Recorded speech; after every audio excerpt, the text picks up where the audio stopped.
Hello students, welcome to Sadhana ma'am की class. आज हम गणित का पार्ट 10 बहुपदों का भाजन, डिवीजन ऑफ पॉलिनोमियल्स देखेंगे। वो डिवीजन ऑफ पॉलिनोमियल या बहुपद का भाजन देखने से पहले करने से पहले सबसे पहले समझेंगे कि बहुपद क्या है।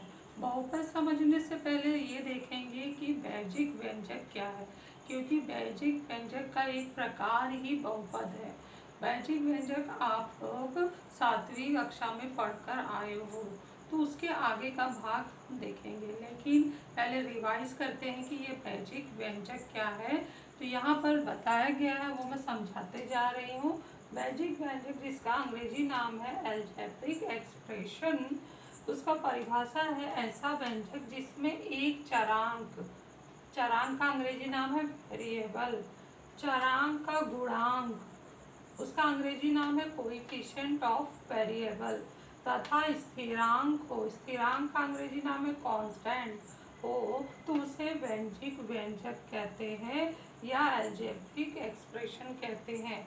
तो समझ में आया आप लोगों को परिभाषा क्या है? ये ऐसा व्यंजक जिसमें एक चरांक हो, उस चरांक का गुणांक हो तथा स्थिरांक हो। चरांक को अंग्रेजी में वेरिएबल कहते हैं, चरांक का गुणांक कोएफिशिएंट ऑफ वेरिएबल, और हम स्थिरांक को कांस्टेंट कहते हैं। ये सब पूरा मिला दें तो उससे जो तैयार होता है वो हमारा कहलाता है बैजिक व्यंजक या अलजेब्रिक एक्सप्रेशन। उदाहरण के रूप में देखें तो यहाँ पे 2x धन 9 लिखा है, तो अब इसमें हमें पहचानना है कि कौन सा कोएफिशिएंट है, कौन सा वेरिएबल है और कौन सा कांस्टेंट है। कोएफिशिएंट मतलब चरांक का गुणांक, वेरिएबल मतलब चरांक, और कांस्टेंट मतलब स्थिरांक। ये हमें इस अलजेब्रिक एक्सप्रेशन, ये बैजिक व्यंजक है। बैजिक व्यंजक क्यों कहते हैं? क्योंकि इसमें बीजगणितीय का एक्स वाई जेड चरांक लेते हैं, कोई एक चरांक इसमें लिया जाता है। ए बी सी डी से जेड तक जितने भी हमारे अक्षर हैं उसमें से कोई एक चरांक यहाँ हमें दिखाई देता है। अगर ये चरांक हटा दें तो ये एक संख्या जुड़ जाएगा, 11 है, तो वो कोई हमारा एक सिंपल एक संख्या हो गया, संख्याओं के प्रकार में चला जाएगा। लेकिन जैसे ही इसमें x आ जाता है या y आ जाता है या z, कोई भी एक चरांक लेना है, जो हमारे अंग्रेजी के अक्षर A to Z हैं, वो अगर हम इसमें लिख देते हैं तो ये हमारा एक विस्तार जो तैयार होता है वो कहलाता है बैजिक व्यंजक। तो इसमें हम ढूंढेंगे क्या कि x जो है चरांक है, 2x का गुणे में है तो x का गुणांक है, और 9 अकेले है, वो स्थिर अंक है, 9 कभी बदलता नहीं है। तो ये इस तरह से हमारा हिंदी में नाम लिखा गया है, और नीचे उसका लिखा गया है x का गुणांक मतलब कोएफिशिएंट ऑफ x, और यहाँ x मतलब चरांक, चरांक मतलब वेरिएबल, 9 मतलब स्थिरांक, स्थिरांक मतलब कांस्टेंट। जो हमने तीनों परिभाषा, तीनों शब्द इस परिभाषा में पढ़े, उसको यहाँ दर्शाया गया है। तो आप आसानी से समझ सकते हो कि कौन कोएफिशिएंट है, कोएफिशिएंट ऑफ एक्स है या कोएफिशिएंट ऑफ वेरिएबल है, कौन वेरिएबल है और कौन कांस्टेंट है। हिंदी में बोला जाए तो कौन चरांक का गुणांक है, कौन चरांक है और कौन स्थिरांक है। तो आप लोगों को यहाँ से समझ में आ गया होगा। नेक्स्ट हम पढ़ते हैं बैजिक व्यंजक के प्रकार, टाइप्स ऑफ अलजेब्रिक एक्सप्रेशन। तो बैजिक व्यंजक के प्रकार, अभी हमारा जो पाठ का नाम है ना वो कहीं आया नहीं है, हम जो पहले की कक्षा में पढ़े हैं उसी को रिवीजन लेते हुए मैं आगे बढ़ रही हूँ। तो बैजिक व्यंजक के प्रकार में है, पहला एक पदी, मोनोमियल कहते हैं उस ऐसा बैजिक व्यंजक जिसमें एक पद पाया जाए उसे एक पदी कहते हैं। उदाहरण में है कि -10a, तो 10 क्या है? कोएफिशिएंट ऑफ a हो गया, a क्या है? वेरिएबल है, a मतलब चरांक, 10 मतलब उसका गुणांक, x का वर्ग, तो x घाते 2 है, तो ये इसमें एक चरांक है जो घात के रूप में है। m घाते 3, इसमें एक चरांक है जो घात के रूप में है। 2 गुणे p, p एक चरांक है और 2 उसका गुणांक है। तो ये सारे पे हम ध्यान से देखें तो एक ही पद है मिलके, भले ही 10 और a लिखा है लेकिन 10 के साथ गुणे में a है तो गुणे बनकर वो एक पद बनता है। तो ये सब एक एक पद वाले बैजिक व्यंजक हैं। तो ऐसे पदों को हम कहते हैं एक पदी। ध्यान देना, ये टॉपिक बहुत ही इम्पोर्टेंट है आपके। अभी आप समझ लोगे तो इसको 9वीं 10वीं में भी जो भी सवाल बताए जाएंगे आसानी से समझ में आएगा। और साथ में 10वीं के बाद कोई कॉम्पिटिटिव एग्ज़ाम देते हो तो उसमें इसे पहचानने के लिए आते हैं कि ये बहुपद लिखे हैं तो एक पदी, द्विपदी, त्रिपदी क्या है पहचानो।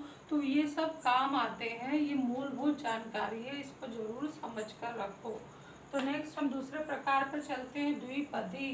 बायनोमियल कहते हैं, बायनोमियल। बाय शब्द सुना होगा, अभी जैसे बच्चे चलाते हैं बायसाइकिल, तो बायसाइकिल में जो बाय आ रहा है, बाय का मतलब दो, तो क्या दो, दो मतलब दो पहिए लगे हैं। तो ऐसा जो साइकिल है जिसमें दो पहिए लगे हैं वो बायसाइकिल कहलाता है। तो ये बाय शब्द हमारा यहाँ आया है, तो बाय से ही समझ जाओ, बायनोमियल का मतलब होता है दो। द्विपद, द्वि मतलब दो, तो ऐसा व्यंजक जिसमें दो पद पाए जाते हैं उसे हम द्विपदी कहते हैं, बायनोमियल कहते हैं। ये हो गया परिभाषा। और उदाहरण में दिया है एक्स धन दो, 2x धन 3, 5x ऋण 8। तो इसका मतलब यहाँ पे इसमें चरांक क्या है, x है, और धन लगा है, फिर 2 स्थिरांक है। तो यहाँ दो पद हो गए, बीच में धन आ गया। यहाँ पे 2x एक पद है, फिर धन लग गया, फिर स्थिरांक आ गया, तो ये दोनों मिल के क्या बना रहे, द्विपद बना रहे। ये 5x, यहाँ x हमारा चरांक है, 5 गुणांक है, फिर माइनस आ गया, फिर स्थिरांक आ गया। तो इस तरह से ये दोनों मिलके बनाते हैं द्विपद। 5x एक पद है, 8 एक पद है, 2x एक पद है, 3 एक पद है। तो ये सब दो दो पद के उदाहरण है। ध्यान से देख लो द्विपद के उदाहरण कैसे, एक पद के उदाहरण कैसे। तीसरा हम चलते हैं त्रिपदी, ट्राइनोमियल।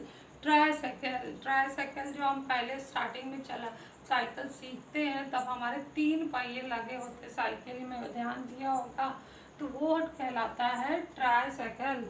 तो उस जिसमें 3 पद हो उसे त्रिपदी कहते हैं। उदाहरण के रूप में हम ये पाठ 6 में वर्ग समीकरण पढ़ चुके हैं, ध्यान से देखो, ये तुमने हल भी किया है।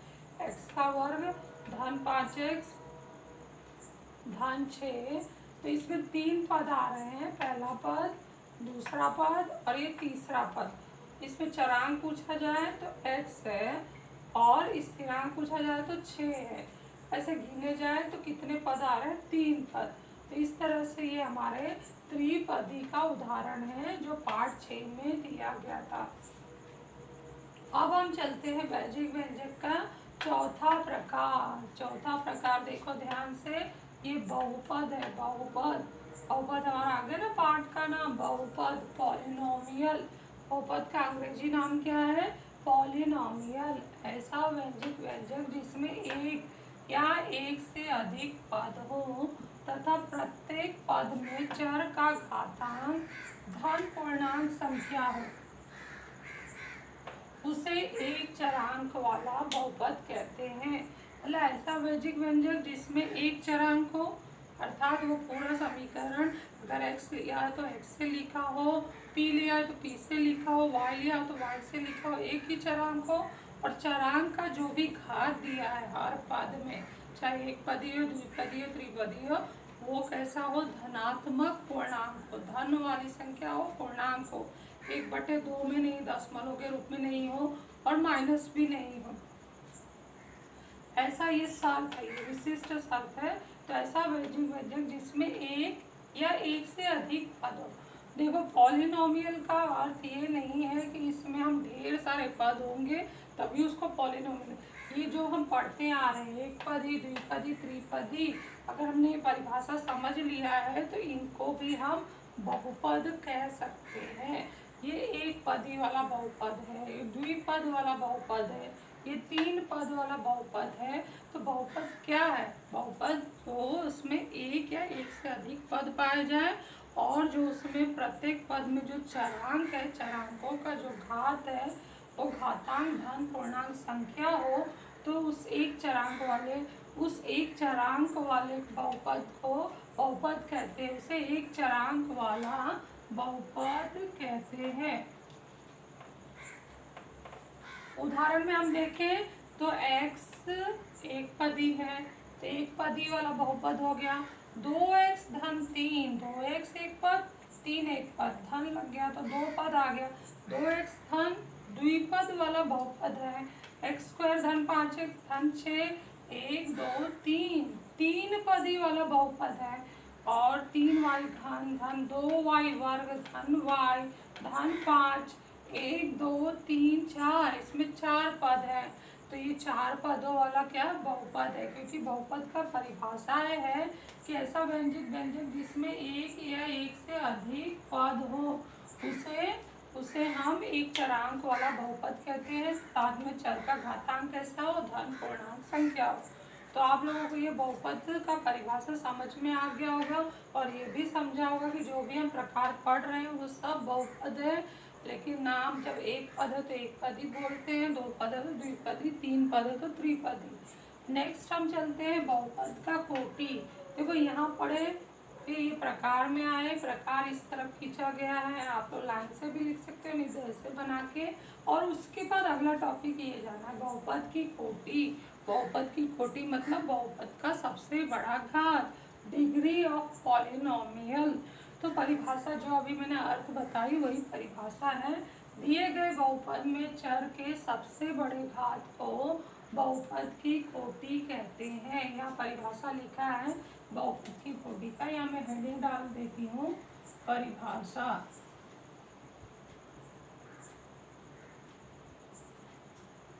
दिए गए बहुपद में चर के सबसे बड़े घात को बहुपद की कोटि कहते हैं। चर के सबसे बड़े घात को बहुपद की कोटि कहते हैं।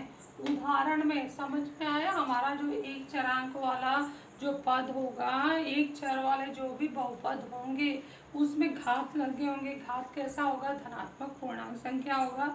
तो उस घातों में हमें चेक करना है कि सबसे बड़ा घात कौन सा है। तो सबसे बड़ा घात उस बहुपद का कोटि कहलाएगा। तो जैसे उदाहरण दिया है 3x वर्ग धन 4x, ये किस प्रकार का बहुपद है, द्विपद बहुपद है। और बहुपद का चर क्या है, x है। तो चर x का सबसे बड़ा घात ढूंढे तो यहाँ x खाते 1 है, यहाँ x खाते 2 है। तो 1 और 2 में बड़ा कौन सा है, 2 है। तो बहुपद के चर का सबसे बड़ा घात या बहुपद की कोटि हो जाएगी 2 यहाँ पर। अब यहाँ देखें हम, ये 1 पद, 2 पद, 3 पद, 4 पद वाला बहुपद है जिसमें बहुपद का घात ढूंढे तो ये एक चरांक वाले सभी पद हैं। m चर लगा हुआ है तो m घाते 3 है, इधर m घाते 1 है, m घाते 5 है, m घाते 2 है। तो सबसे बड़ा पद कौन सा दिखाई दे रहा है, 5। तो बहुपद की कोटि क्या हो जाएगी, 5। तो और यहाँ हम देखें तो 13x खाते 4 माइनस 17x खाते 3 धन 6x का वर्ग। तो ये 3 पद वाला बहुपद है और इसमें चरांक क्या है, हर जगह x है। और उसका घात देखें तो सबसे बड़ा घात कौन सा आ रहा है, 4 आ रहा है। 4 3 2 में, तो इसलिए बहुपद की कोटि क्या हो जाएगी, 4। और यहाँ देखें तो 123 धन m, 2 यहाँ पर है पद, द्विपद वाला हमारा बहुपद है। तो उसमें चरांक देखें तो m है और m के ऊपर कौन सा घात लगा है, यहाँ भी m है लेकिन वो m घाते 0 है तो उसको 1 मान लिया जाता है। और यहाँ जो m है उसको 0 नहीं बोलेंगे, वो m घाते क्या, 1 है। m घाते 1 को 1 हम लिखते नहीं हैं, जो चर है वैसे ही लिख देते हैं। तो अगर m लिखा है, x लिखा है तो इसका मतलब है उसके ऊपर घात क्या है, 1 है। तो m घाते 1 है तो इसका इस यहाँ पर बहुपद की कोटि क्या आएगी, 1। सबसे बड़ा घात 1। तो इस तरह से हमने आज का टॉपिक जो पढ़ा है उसमें आपको ओरल टेस्ट भी देना है। तो ओरल में हम बाह्यिक व्यंजक का परिभाषा क्या है, उदाहरण क्या है, ये आप लोगों को बोलना है। फिर बाह्यिक व्यंजक के प्रकार का ओरल देना है, एक पदी परिभाषा, उदाहरण, एक द्विपद, त्रिपद, ये सब इसी में आ जाएगा। और उसके बाद ये इसका ओरल देना है बहुपद की कोटि परिभाषा के बाद उदाहरण कोई भी 1 या 2 लेकर बोल सकते हो। तो बच्चों आपने ये वीडियो अच्छे से समझ लिया होगा, ध्यान से पढ़कर समझकर फिर नोटबुक में लिखना है और अच्छे से जो परिभाषा दी हूँ उसको 2 बार सुनना है, पढ़ना है, समझना है और याद करके मुझे सुनाना है। Thank you.